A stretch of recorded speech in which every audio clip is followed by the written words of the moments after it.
आने की सख्त मनाही के बावजूद चेतन ने गर्भगृह के दरवाजे को खोलने का फैसला लिया। लेकिन उसने जैसे ही दरवाजे को खोलने के लिए हाथ बढ़ाया, उसे अंदर से किसी लड़की के रोने की आवाज आई तो वो घबरा गया। उसने डरते हुए आसपास देखा और फिर बंद दरवाजे को एक झटके में खोल दिया। अंदर का नजारा देखकर चेतन के होश उड़ गए। वहाँ कोई लड़की दुल्हन के जोड़े में घूंघट ओढ़े बैठी रो रही थी। चेतन ने घबराते हुए पूछा, कौन हो तुम और यहाँ क्या कर रही हो? चेतन की बात पर उस लड़की का रोना एकदम से बंद हो गया। वो जमीन से उठी और धीरे धीरे चलकर चेतन के सामने आकर खड़ी हो गई। उसने धीरे से अपना घूंघट उठाया तो चेतन उसका चेहरा देखकर चौंक पड़ा। उसने हकलाते हुए कहा,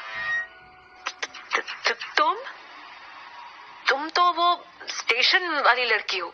नहीं, तुम तो वो तस्वीर वाली लड़की हो जिसे गांव वाले खूनी वधू कहते हैं। एक मिनट, तुम आखिर हो कौन?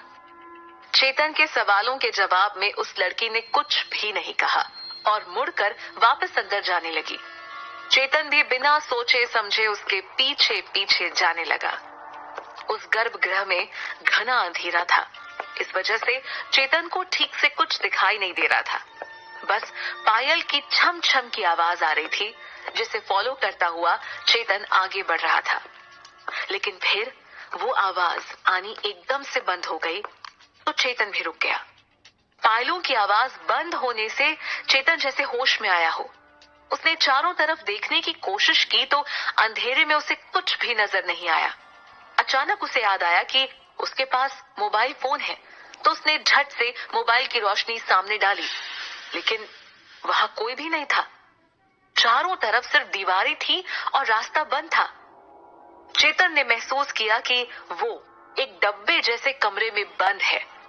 जिस दरवाजे से वो अंदर आया था, वो दरवाजा अब दिखाई नहीं दे रहा था, बल्कि वहां तो कोई भी रास्ता मौजूद नहीं था। चेतन को लगा जैसे कुछ देर और वो इस बंद कमरे में रह गया तो उसकी सांसें घुट जाएंगी और वो वहीं दम तोड़ देगा। घबराते हुए चेतन ने खुद से कहा, अरे वो लड़की कहाँ गई जो यहाँ दुल्हन बनी बैठी थी? यहाँ से तो कोई रास्ता भी नहीं है बाहर जाने के लिए। फिर वो गई कहाँ?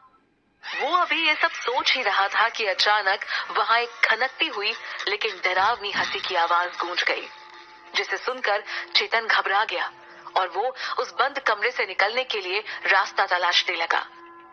लेकिन तभी चेतन को ऐसा लगा जैसे अंधेरे में कोई उसकी तरफ बढ़ रहा है और फिर एक तेज हवा जैसे ही चेतन के शरीर को छूकर गुजरी, वो लड़खड़ाकर एक दीवार से टकरा गया। चेतन के दीवार से टकराते ही वो दीवार अचानक ही एक तरफ सरक गई। इससे पहले कि चेतन खुद को संभाल पाता, वो गिरा और अंदर की ओर लुढ़कता ही चला गया। चेतन का शरीर हवा में कलाबाजियां खाता हुआ गहराई में गिरता ही जा रहा था। इतनी तेजी से नीचे की ओर गिरता चेतन अपने होश खो बैठा और उसकी आंखें बंद हो गईं। कुछ देर बाद चेतन